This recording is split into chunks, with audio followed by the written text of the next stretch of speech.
Kemudian ini yang tercatat dalam sejarah. Jadi yang dua ini dia tidak tercatat dalam sejarah, tapi dia tercatat dalam penelitian Karang itu. Nah, singkat kata, sebetulnya prediksi gempa di barat, di Sumatera Barat itu, ini dasarnya ini, Pak. Jadi secara garis besar kita bisa bilang bahwa di Sumatera itu ada satu periode yang dimana terjadi banyak gempa besar, begitu ya.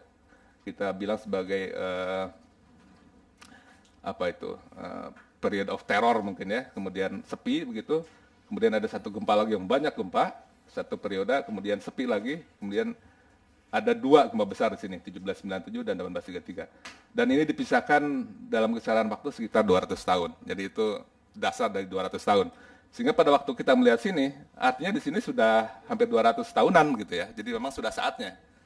Jadi kita bilang ini potensi ya memang ada dasar yang sangat jelas diterang gitu. Dan kenyataannya memang iya terjadi tahun 2007 kemarin. Tapi kalau kita melihat besarnya pengangkatan yang terjadi, itu tidak sebanding dengan yang dahulunya. Artinya belum semuanya yang dilepaskan, masih banyak yang tersimpan gitu. Nah, kemudian ini dari GPS, kita punya sekitar 34 buah stasiun GPS kontinu sekarang di Sumatera yang terus merekam pergerakan lempeng di sana. Pada prinsipnya GPS itu dia merekam kecepatan gerak dari lempeng-lempeng ini. Nah, dari sini kita bisa analisis untuk memetakan sumber gempanya. Jadi yang merah ini di mana terjadi daerah kuncian yang paling tinggi yang mengakumulasi energi gempa itu tadi yang paling besar. Jadi kalau yang merah itu 100%, yang ini 0 gitu ya. Nah, ini lebih dekatnya, jadi memang Padang itu persis ada di depannya yang merah ini. Nah, dari sini dengan hitungan yang sangat simpel sebetulnya, kita tahu pergerakan relatifnya, kita tahu koefisien dari akumulasi energinya, kita tahu kapan gempa itu terakhir, yaitu tahun 1833, sehingga kita tahu bahwa sekitar 10 meter lebih ada akumulasi di sini. Dan kalau 10 meter itu dilepaskan sekaligus, yaitu 8,9 skala Richternya, sangat jelas.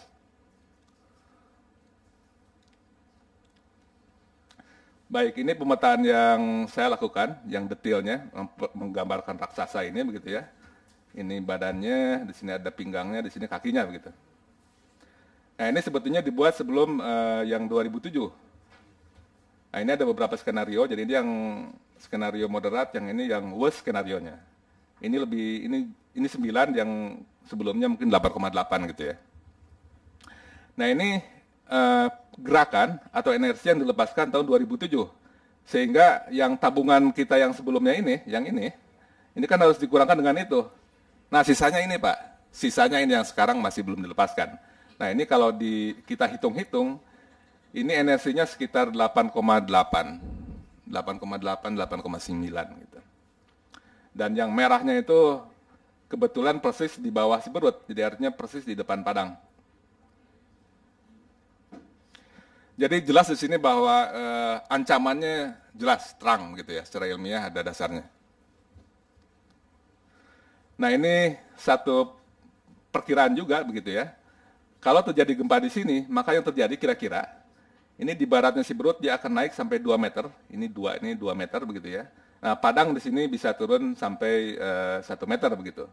Ini yang moderate case skenario. Kalau yang worst case skenario itu Padang bisa sampai 1,5 meter turunnya, kemudian Siberut bisa sampai 3 meter. Jadi kurang lebih sama dengan gempa yang Nias 2005 gitu. Nah, ini kita perhatikan dari hanya dari catatan gempanya ini bisa kita kelihatan gitu ya. Saya mengoverlapkan gambar dari sumber gempanya itu akumulasi. Kemudian yang merah ini adalah epicenter gempa dari gempa 2007 nih ya, sebentar. Nah, ini yang 2008, yang 7 ini, yang hijau-hijau ini. Nah, ini kalau saya plot semuanya, itu terlihat sekali bahwa gempa-gempa yang terjadi itu mengelilingi yang merah itu. Tapi yang merahnya belum dilepaskan, tetap ada di situ ya gitu. Tetap ada di situ. Nah, yang gempa Padang kemarin, itu yang tahun kemarin, yang memakan korban yang banyak, hampir sampai 1000 itu, dia ada di sini. Saya ini gambarnya salah, nggak diplot di sini. Tapi kira-kira posisinya di sini begitu. Nah, pada waktu itu pun orang ribut. Wah, ini kan sudah terjadi, sudah dilepaskan dong gempanya. Nah, sebetulnya tidak, itu tabungannya lain lagi, bukan tabungan yang ini. Ini kan BCA. Nah, kalau yang kemarin itu BNI itu. Nah, di sini kebetulan kita juga ada kerjasama dengan Inggris, dengan BMG juga di sini memasang seismik yang bukan permanen tapi temporari selama 3 tahun gitu. Nah, dari sini kita bisa memetakan lempeng yang masuk di bawah Siberut dan Padang. Nah, ini lempengnya yang masuk begitu ya.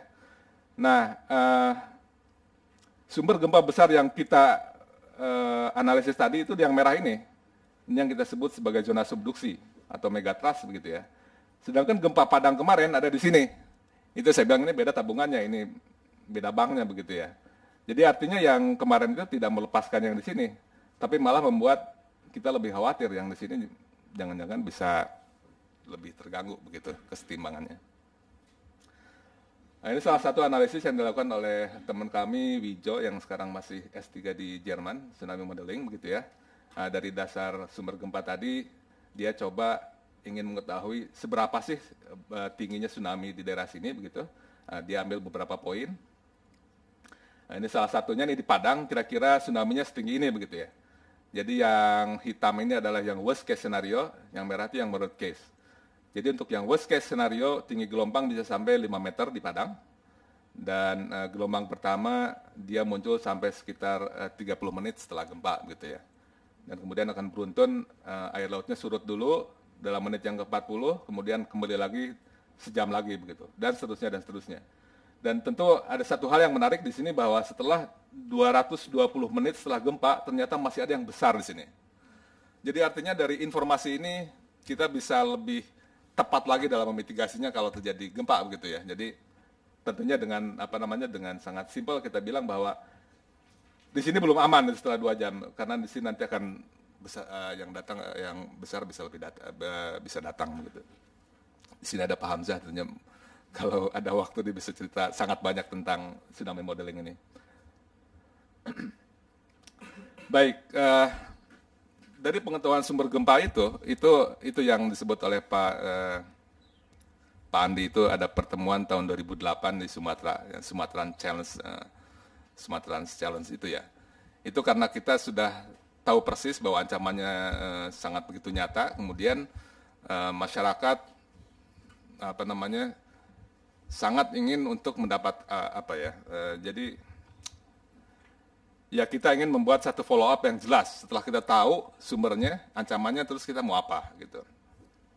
Nah, dari situ kemudian banyak sekali sih enggak, ada beberapa teman yang mencoba membuat satu tsunami map, tsunami modeling, termasuk mungkin yang dibuat oleh Badan Geologi, oleh BMG, oleh teman-teman dari BPPT, dari LIPI begitu. Akhirnya karena terlalu banyak, malah masyarakat di Padang jadi bingung juga mau milih yang mana kan? Masalahnya di situ. Jadi memang tadi pernah dikatakan oleh Pak Sukir, Bang, ya, tidak ada standarnya begitu ya. Jadi mana yang kita akan pakai begitu. Nah, dari situ kemudian ada pertemuan lagi itu 2008 ya. 2008 di Padang tuh waktu bertemu untuk tsunami modeling ya. Sebelumnya sebetulnya sudah ada pertemuan 2007 itu. 2007 kemudian 2008 tuh dia khusus untuk mendiskusikan sebetulnya peta tsunami yang seperti apa yang harus menjadi yang resminya di Padang gitu. Nah, dari 2008 itu baru keluar bulan kemarin ya Pak Febrin ya. Bayangkan itu ya, bayangkan. Kita sudah tahu sumber gempanya, para ahli demikian sabrek-abrek, dari Jerman ada, dari ITB ada, dari Singapura ada, banyak. Tapi perlu waktu 2 tahun sampai bisa finalnya mapnya begitu ya, tidak gampang. Sampai sekarang pun rasanya belum final ya Pak Febrin ya. Nanti Pak Febrin cerita banyak, itu belum final juga gitu ya. Ini saya hanya memperlihatkan 1-2 peta yang dihasilkan oleh gabungan para ahli itu, termasuk saya sendiri dari sumbernya, kemudian tsunami modelernya dari Wijo ikut, dari Jerman juga banyak, ada beberapa begitu ya. Jadi ini memperlihatkan wilayah limpasan tsunami di Padang begitu. Di sini ada skalanya. Jadi kira-kira yang di pinggirannya itu ada yang sampai berapa nih? Sampai 3 meter ada ya. Jadi itulah kenapa kita harus membuat peta tsunami dengan sebaik-baiknya. Demikian barangkali dari saya. Terima kasih.